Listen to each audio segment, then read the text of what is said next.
Hello बच्चों, आपका स्वागत है श्याम सर की क्लास में। बच्चों, आज हम लोग कक्षा 12 भौतिकी भाग फर्स्ट का अध्याय 2 का अगला टॉपिक देखने वाले हैं। अगला टॉपिक आपका है दो आवेशों के निकाय की वैद्युत स्थितिज ऊर्जा। जैसा कि आपको पता होना चाहिए कि यह टॉपिक जो है बहुत इंपॉर्टेंट टॉपिकों में एक है। इसको आप अच्छे से पढ़ करके दो आवेशों के निकाय की वैद्युत स्थितिज ऊर्जा ज्ञात कर सकते हैं। अर्थात अगर आपका कोई मान लो चालक तार है, उस चालक तार में अगर दो आवेश स्थित हैं तो वह आपका चालक तार कितना कार्य कर सकता है, मतलब आपको कितनी एनर्जी दे सकता है, उसी के बारे में हम लोग अध्ययन करने वाले हैं। दो आवेशों के निकाय की वैद्युत स्थितिज ऊर्जा। पहले तो हम लोग वैद्युत स्थितिज ऊर्जा होती क्या है उसकी परिभाषा इसी में देखेंगे। उसके बाद हम लोग दो आवेशों के निकाय की वैद्युत स्थितिज ऊर्जा का फार्मूला देख लेंगे। कॉन्सेप्ट के साथ पूरा आपको बताया जाएगा। ये हेडिंग इंपॉर्टेंट हेडिंगों में है, इसको आप देख करके इस टॉपिक को अच्छे से कवर करें। अगर आप चैनल पे नए हैं तो श्याम सर की क्लास को लाइक करें, सब्सक्राइब करें, ज्यादा से ज्यादा आप अपने दोस्तों के पास शेयर करें। चलिए बिना देर किए हुए हम लोग क्लास की शुरुआत करते हैं। आपका क्लास दो आवेशों के निकाय की वैद्युत स्थितिज ऊर्जा। दो आवेशों के निकाय की वैद्युत स्थितिज ऊर्जा क्या होती है उसको समझिए। देखिए, अगर मान लेते हैं यहाँ पे पर इसको आप समझ लीजिए, अनंत पर आपके पास दो आवेश हैं। एक आवेश मान लिया Q1 है, दूसरा आवेश क्या है Q2 है। ठीक है, अब मान लिया आपके पास आपको एक ऐसी निकाय की संरचना करनी है जिसमें केवल क्या हो, वो दो आवेश हो। ठीक है, तो यहीं से आप वैद्युत स्थितिज ऊर्जा की परिभाषा भी क्लियर कर लेंगे। देखिए, अब मान लिया कि इसमें किसी प्रकार का कोई आवेश नहीं है इस निकाय में, अर्थात यहाँ पर जो वैद्युत क्षेत्र E का मान भी शून्य है, वैद्युत विभव का मान भी क्या है, शून्य है, कोई आवेश भी यहाँ पर नहीं है इस निकाय में। अब करते क्या है, अब मान लिया अनंत से इस निकाय की हमें रचना करनी है। इस निकाय की दो आवेशों की निकाय या दो से अधिक हो सकते हैं। इस दो आवेशों की निकाय की हमें रचना करनी है। मान लेते हैं इस निकाय में हम इस निकाय की रचना करने में अनंत पर हमने दो आवेश को मान लिया है Q1 और Q2, कितने भी आप मान सकते हैं। तो हम यहाँ दो आवेशों के लिए देख रहे हैं।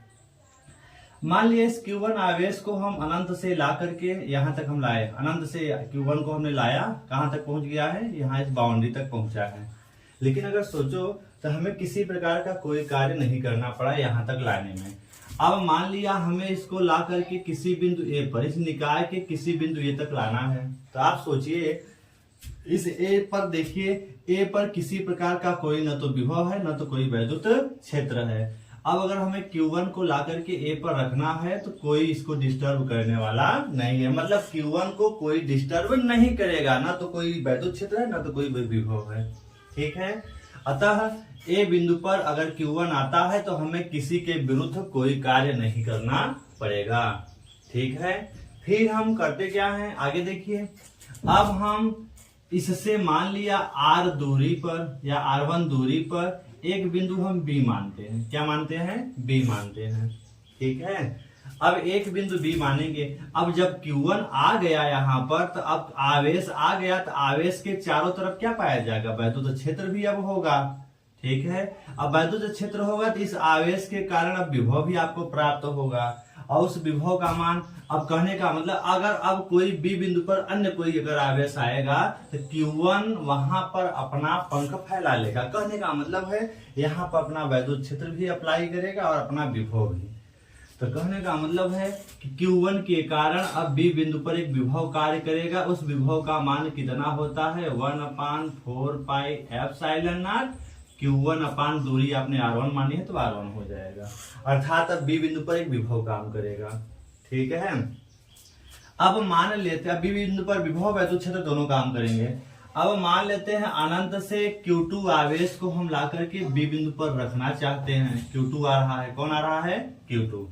अब जब Q2 आएगा तो यहाँ तक आने में, मतलब बाउंड्री तक आने में Q2 के द्वारा, Q2 पर बाह्यकर्ता के द्वारा किया गया कार्य शून्य होगा। लेकिन जैसे इस बाउंड्री के अंदर Q2 प्रवेश करेगा, अब क्या होगा, Q1 का जो विभव होगा इसको रोकेगा, कहेगा कि अब इस पे इफेक्ट डालेगा। जब इफेक्ट डालेगा तो Q2 को अगर B बिंदु तक जाना है अब इस विभव के विरुद्ध काम करना पड़ेगा और यह कार्य कौन करेगा? बाह्यकर्ता के द्वारा किया जाएगा। वैसे भी आपको पता है Q1 क्या है? धन आवेश है। Q2 भी क्या है? धन आवेश है। तो दोनों के बीच अब क्या होगा? प्रतिकर्षण होगा। जब प्रतिकर्षण होगा तो Q1 Q2 को क्या करेगा? दूर ढकेलेगा, मतलब प्रतिकर्षित करेगा। तब अगर Q2 को B बिंदु पर जाना है तो बाह्यकर्ता के द्वारा क्या करना पड़ेगा? कार्य करना पड़ेगा। अब यही जो कार्य होगा, यही जो कार्य करना पड़ेगा Q2 को B बिंदु तक ले जाने में, यही कार्य हो जाएगा इस निकाय की स्थितिज ऊर्जा कहलाती है। ठीक है, तो इस निकाय की यही जो कार्य करना पड़ेगा, यही कार्य इस दो आवेशों की निकाय की क्या कहलाएगी? वैद्युत स्थितिज ऊर्जा U कहलाती है। ठीक है, तो हमें लगता है आपको आ गया होगा समझ में। तो आप इसकी अब परिभाषा कैसे बनाएंगे उसको आप समझ लीजिए। ठीक है, तो आवेशों से बने किसी निकाय की, आवेशों से बने या आवेशों के निकाय की रचना करने के लिए, आवेशों के निकाय की रचना करने के लिए अनंत से आवेशों को परस्पर समीप लाकर रखने में जो कार्य करना पड़ता है, या परस्पर समीप लाने में जो कार्य करना पड़ता है, वही कार्य इस निकाय की वैद्युत स्थितिज ऊर्जा कहलाती है। फिर से एक बार समझिएगा, आवेशों के निकाय की रचना करने के लिए अनंत से आवेशों को परस्पर समीप लाने में जो कार्य करना पड़ेगा, वही कार्य उस निकाय की क्या कहलाती है? वैद्युत स्थितिज ऊर्जा कहलाती है। इसकी आप डिफिनीशन लिख सकते हैं। तो आवेशों से बने निकाय की रचना करने में अनंत से आवेशों को लाकर परस्पर समीप रखने में जो कार्य करना पड़ता है, वही कार्य इस निकाय की वैद्युत स्थितिज ऊर्जा कहलाती है। तो इसको आप लिख भी सकते हैं। तो चले हम लोग एक बार, हमें लगता है कि आपको वैद्युत स्थितिज ऊर्जा की परिभाषा समझ में आ गई होगी। फिर से हम बताते हुए इसको नोट भी कर देते हैं। तो इसको आप लिख लेंगे। उसके बाद हम लोग देखेंगे इसी में दो आवेशों के निकाय की वैद्युत स्थितिज ऊर्जा। तो चलें यहाँ पर हम लोग देख लेते हैं। मतलब अगर हमने कहा कि कोई एक ठो हमें निकाय की संरचना करनी है, कितने आवेशों से बने? दो आवेशों से बने। मान लिया अनंत पर दो आवेश Q1 और Q2 हैं। अब इस निकाय की जो संरचना करनी है उसमें हमने माना एक बिंदु A है, यहाँ पर एक आवेश हमें लाना है। जब Q1 को यहाँ से ला करके हम A बिंदु पर रखेंगे तो यहाँ पर ऑलरेडी A बिंदु पर विभव क्या है? A बिंदु पर विभव 0 है। अब जब Q1 यहाँ से चल के Q1 को ला करके यहाँ A तक लाना है तो हमें किसी के विरुद्ध कोई कार्य करना नहीं पड़ेगा, कोई कार्य नहीं करना पड़ेगा। अर्थात यहाँ पर किया गया कार्य क्या हो जाएगा? 0 हो गया। Q1 आके यहाँ पे बैठ गया। अब आगे चलते हैं। अब इस A से R1 दूरी पर एक बिंदु क्या स्थित है? B स्थित है। अब Q1 के कारण B पर विभव क्या है? मान लिया V है। क्या है? V है। अर्थात यहाँ पर विभव ऑलरेडी आपको 0 हो गया है, आपको पता चल गया, क्योंकि यहाँ कोई आवेश नहीं था, इसलिए यहाँ पहले विभव 0 था। लेकिन जब Q1 बैठ गया तो B बिंदु पर एक विभव काम करेगा। Q1 के कारण B बिंदु पर विभव कितना हो जाएगा? 1/4 पाई एप्सिलॉन नॉट Q अपान क्या हो जाएगा? R1 हो जाएगा।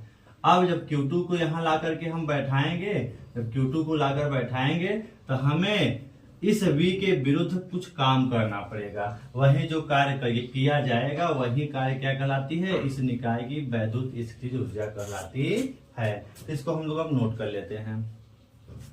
तो किसी आवेशों के निकाय की, आवेशों से बने निकाय की रचना करने में, आवेशों के लिख लेते हैं परिभाषा, इसकी लिखते हैं वैद्युत स्थितिज ऊर्जा की परिभाषा। आवेशों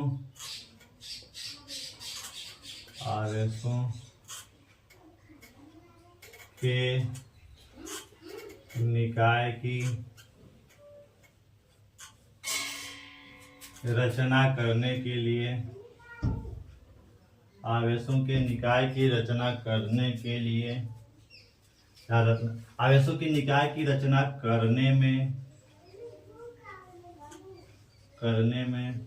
आवेशों को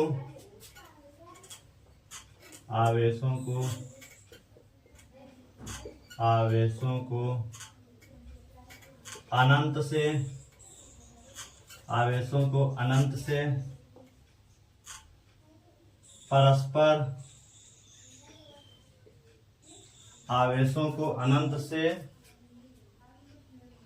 परस्पर समीप लाने में आवेशों को अनंत से परस्पर समीप लाने में जो कार्य किया जाता है उसे उस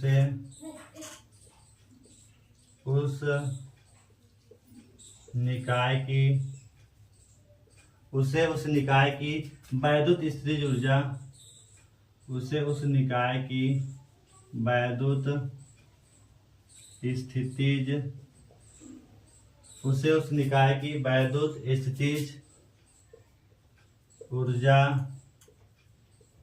कहते हैं। मतलब इस निकाय की रचना, मतलब आवेशों से बने निकाय की रचना करने में अनंत से आवेशों को परस्पर समीप लाके रखने में जो कार्य करना पड़ता है वही कार्य इस निकाय की क्या कहलाती है? वैद्युत स्थितिज ऊर्जा कहलाती है। इसको आप नोट कर लेंगे। वैद्युत स्थितिज ऊर्जा की परिभाषा, वैद्युत स्थितिज ऊर्जा की आप परिभाषा नोट कर लेंगे। तो सभी लोग लिख लीजिए इसको।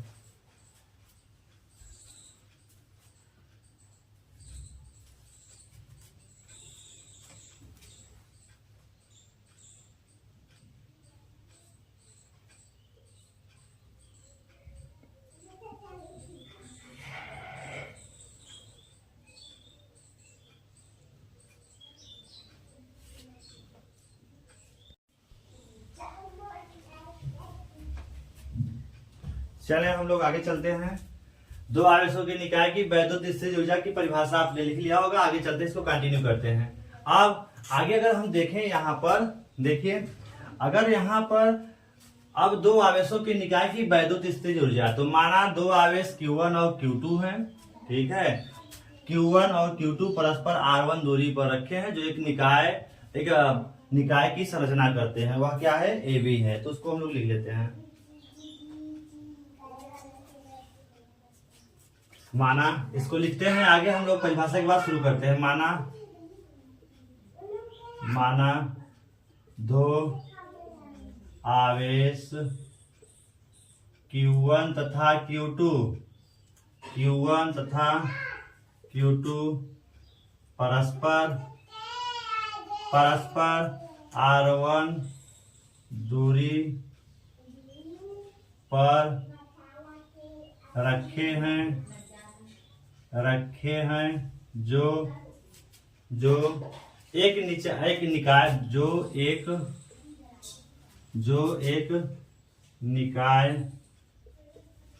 जो एक निकाय AB की रचना करते हैं। AB की क्या करते हैं?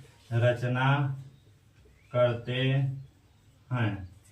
देखिए, माना दो आवेश Q1 और Q2 परस्पर R1 दूरी पर रखे हैं, जो एक निकाय की रचना करते हैं। जो ये निकाय क्या है? AB है। अब इस निकाय की रचना कैसे किया गया उसके बारे में हम लोग देखेंगे। तो हमारा टारगेट क्या है? दो आवेशों से बने निकाय की रचना करनी है। इसके लिए क्या करना पड़ेगा उसको हम लोग आगे कंटिन्यू कर लेते हैं। तो इसको भी आप इसमें लिख लीजिए, फिर हम ऊपर आगे कंटिन्यू करते हैं।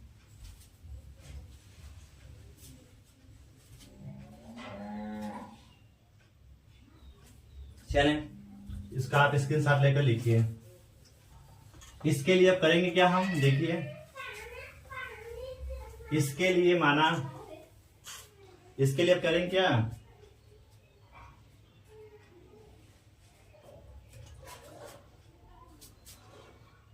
इसके लिए माना आवेश Q1 को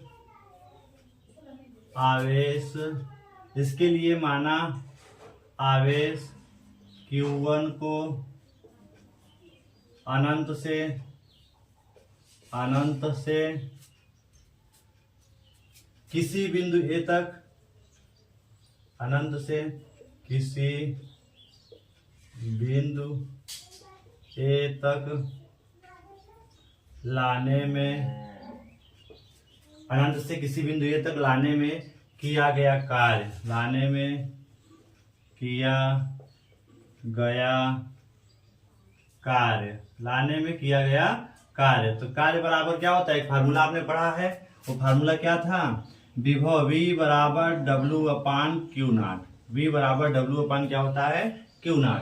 तो यहाँ पर कार्य का फार्मूला अगर W बराबर निकालना है तो V इंटू क्या हो जाएगा, क्यू नॉट हो जाएगा।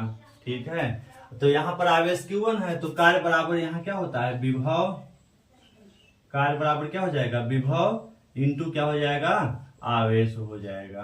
कार्य बराबर विभव इंटू क्या हो जाएगा, आवेश हो जाएगा। ठीक है, तो कार्य मान लेते हैं, पहले आवेश को लाने में किया गया कार्य क्या है, W1 है।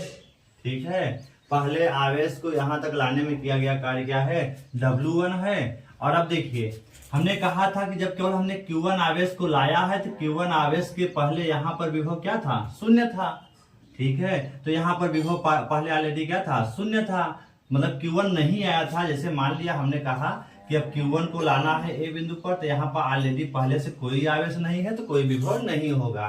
तो कहने का मतलब है कि Q1 जब आया तो उसके पहले यहाँ पर विभव शून्य था और आवेश किसको हमने लाया, Q1 को। तो कहने का तात्पर्य है कि Q1 आवेश को लाने में किया गया कार्य क्या होता है, शून्य होता है। इसको भी आप नोट कर लेंगे। तो Q1 आवेश को किसी बिंदु A तक लाने में किया गया कार्य क्या होगा, शून्य होगा। ठीक है, इसको आप उतार लेंगे। फिर आगे चलते हैं। आगे अब इसी प्रकार Q2 आवेश को, Q2 आवेश को, Q2 आवेश को अब Q1 को लाने में किया गया कार्य क्या हो गया, शून्य हो गया। अब Q2 को लाकर देखते हैं कितना कार्य करना पड़ता है। बाद में क्या करेंगे, कुल कार्यों को जोड़ लेंगे और कुल कार्य जो होगा वही इस निकाय में वैद्युत स्थितिज ऊर्जा के रूप में संचित हो जाएगा।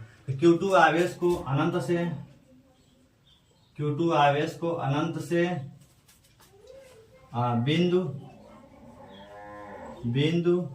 B तक लाने में किया गया कार्य। लेकिन चूंकि याद रखिएगा बी बिंदु पर जो विभव होगा, याद रखिएगा बी बिंदु पर विभव, तो आप Q2 आवेश पर विभव आप चाहे तो निकाल लीजिए। ठीक है, तो आप चाहे तो विभव निकाल लीजिए। तो यहाँ पे एक लाइन इसको छोड़ के हम थोड़ा सा एक लाइन और बढ़ा देते हैं जिससे आपको समझ में आ जाए। चूंकि Q1 आवेश के कारण, Q1 आवेश के कारण R1 दूरी पर स्थित बिंदु B, देखिए जब Q1, यहाँ हमने कहा जब A बिंदु पर Q1 आवेश को हमने लाया तो कोई कार्य नहीं करना पड़ा, लेकिन जब यहाँ से R1 दूरी पर स्थित एक बिंदु B है तो देखेंगे अब Q1 के कारण इस B बिंदु पर एक विभव काम करेगा। उसका मान कितना होगा, 1/4 पाई एप्सिलॉन नॉट Q1/R1। तो उसी को लिख लेते हैं। Q1 आवेश के कारण R1 दूरी पर स्थित बिंदु B पर वैद्युत विभव, बिंदु B पर वैद्युत विभव कितना हो जाएगा, विभव V बराबर कितना हो जाएगा, 1/4 पाई एप्सिलॉन नॉट और क्या हो जाएगा, Q1/R1। मतलब अब Q1 के कारण B बिंदु पर एक विभव कार्य कर रहा है, 1/4 पाई एप्सिलॉन नॉट Q1/R1। अब यहाँ पे विभव पहले क्या था, विभव शून्य था A बिंदु पर, लेकिन B बिंदु पर अब विभव काम करेगा। ठीक है, तो अब आगे इसको बढ़ाते हैं। तो इसका स्क्रीनशॉट लेके आप लिखिए, फिर इसको हम आगे कंटिन्यू करते हैं।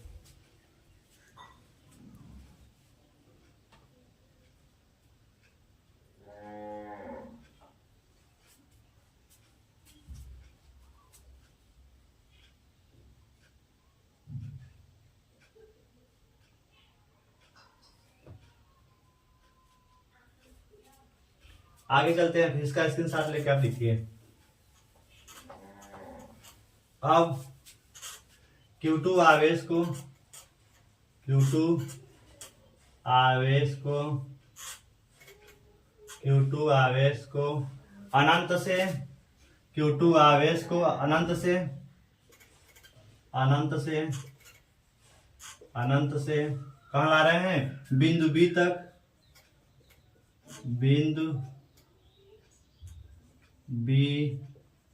तक लाने में, Q2 आवेश को अनंत से बिंदु B तक लाने में किया गया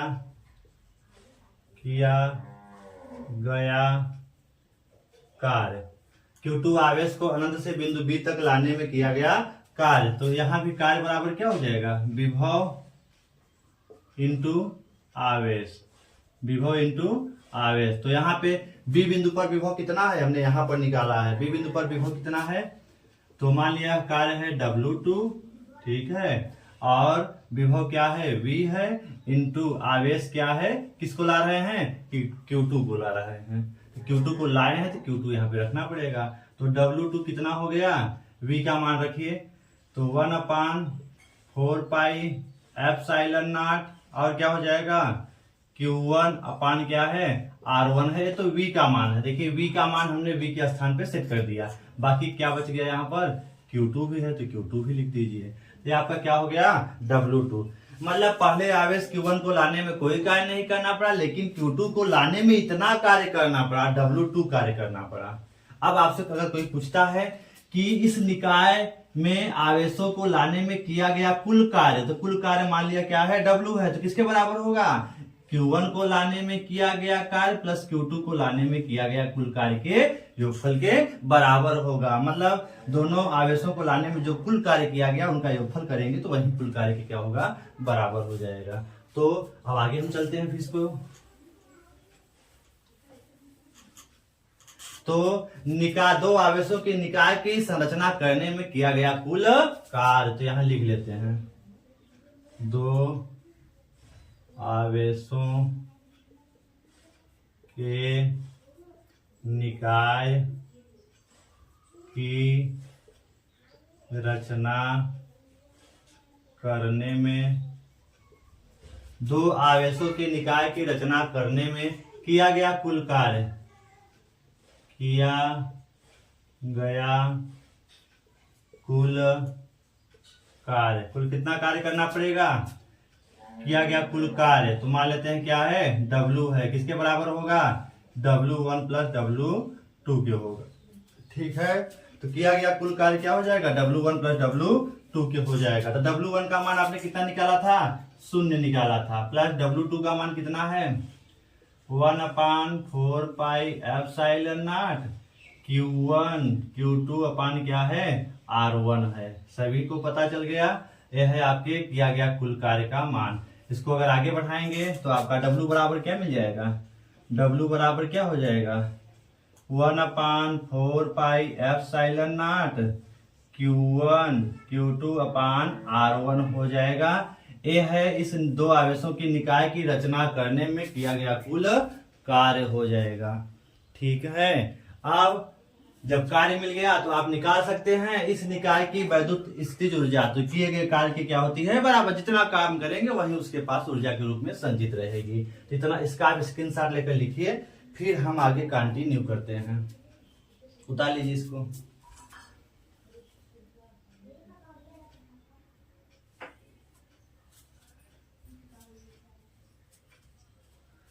चलिए आगे चलते हैं हम। अब क्या करना है? मतलब इस निकाय की रचना करने में किया गया कुल कार्य आपको आसानी से पता चल गया। अब आगे आपको निकालना है इस निकाय की कुल वैद्युत स्थितिज ऊर्जा क्या होगी, ठीक है। तो इसको हम नोट कर लेते हैं।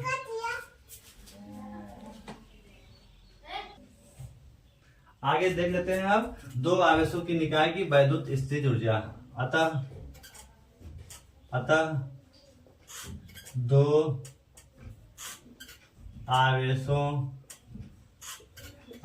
दो आवेशों के निकाय की वैद्युत स्थितिज ऊर्जा किसके बराबर होती है? अतः दो आवेशों के निकाय की वैद्युत स्थितिज ऊर्जा और किसके बराबर होगी? आवेशों को ला करके रखने में किए गए कार्य के बराबर होती है। तो यहाँ हम लोग लिख लेते हैं, इसको अब इरेज कर देते हैं। तो दो आवेशों के निकाय की वैद्युत स्थितिज ऊर्जा किसके बराबर होती है? किए गए कुल कार्य की क्या होती है? बराबर होती है। किया गया कुल कार्य, किया गया कुल कार्य। तो कुल कार्य कितना करना पड़ा है? देखिए W कार्य है, ठीक है। अतः स्थितिज ऊर्जा को U से दिखाते हैं, तो U किसके बराबर हो जाएगा? किए गए कुल कार्य W की क्या हो जाएगा? बराबर हो जाएगा, ठीक है। तो आगे हम इसको बढ़ा लेते हैं।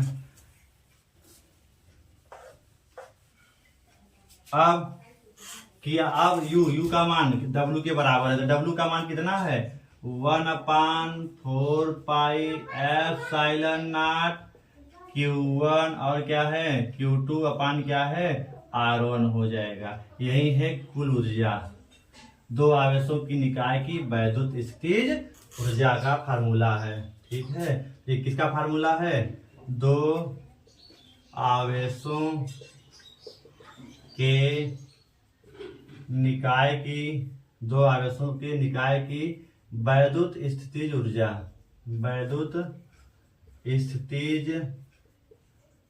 का फार्मूला है। वैद्युत स्थितिज ऊर्जा का क्या है? फार्मूला है। तो दो आवेशों के निकाय की वैद्युत स्थितिज ऊर्जा आवेशों को ला करके निकाय की संरचना करने में किए गए कार्य के बराबर होती है। तो यहीं पे लिखा गया है कि वैद्युत स्थितिज ऊर्जा किए गए कार्य के बराबर होती है। तो U बराबर W। अब कार्य कितना कुल करना पड़ा है? 1/4 pi epsilon not Q1 Q2 upon R1। जहां पे Q1 Q2 क्या है? जो दोनों आवेश हैं जो निकाय की संरचना करते हैं। R1 क्या है? दोनों आवेशों के बीच की दूरी है। तो इसको भी आप नोट कर लेंगे। R1 है दोनों आवेशों के बीच की दूरी, Q1 Q2 क्या है? दोनों आपके आवेश हैं। इस तरह से इसको आप पूरा करके लिखिए जल्दी से।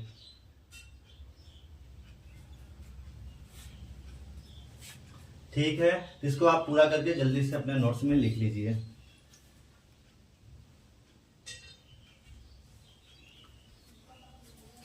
इस तरह से आपका एक टॉपिक मोस्ट इंपॉर्टेंट टॉपिकों में है। आप इसका स्क्रीनशॉट लेकर के पूरा लिख लीजिए। ये टॉपिक मोस्ट इंपॉर्टेंट टॉपिक है। इस पे सवाल आता है, दो आवेश दे देगा, उनके बीच की दूरी दे देगा, उस निकाय की आपकी वैद्युत स्थितिज ऊर्जा पूछेगा। इससे आपको एक पता चल गया कि अगर मान लिया कोई चालक तार है, इस चालक तार में दो आवेश हैं, Q1 है और Q2 है। इस तार को अगर हम कहीं जोड़ते हैं तो यह हमें कितनी एनर्जी देगा, कितनी ऊर्जा से हमारा एक कार्य करेगा, उसको हम लोग इस फार्मूले से आसानी से निकाल सकते हैं। तो मोस्ट इंपॉर्टेंट टॉपिक है यह भी। हर डेरिवेशन बहुत अच्छे हैं, आप आसानी से इसको समझ करके, लेकिन एक चीज है, लास्ट तक वीडियो देखेंगे तभी आपको समझ में आएगा। शुरू से लास्ट तक देख करके इस अपने टॉपिक को अच्छे से कवर करके लिख लीजिए, जिससे आपके बोर्ड एग्जाम के व्यू से मोस्ट इंपॉर्टेंट टॉपिकों में एक है। ठीक है, इसीलिए सभी लोग बिना वीडियो को स्किप किए पूरा लास्ट तक देख करके इस अपने वीडियो को अच्छे से तैयार करिए, जिससे आपके यूपी बोर्ड हिंदी मीडियम जो आपका एनसीईआरटी बुक का है वो तैयार हो जाए। ठीक है, और अगर आप चैनल पे नए हैं तो श्याम सर की क्लास को सब्सक्राइब करें, और सारे जो भी बच्चे सभी हैं वो लाइक करें, और ज्यादा से ज्यादा अपने दोस्तों के पास शेयर करें, जिससे कि आपके सहयोग से हमारा वीडियो आगे जा सके।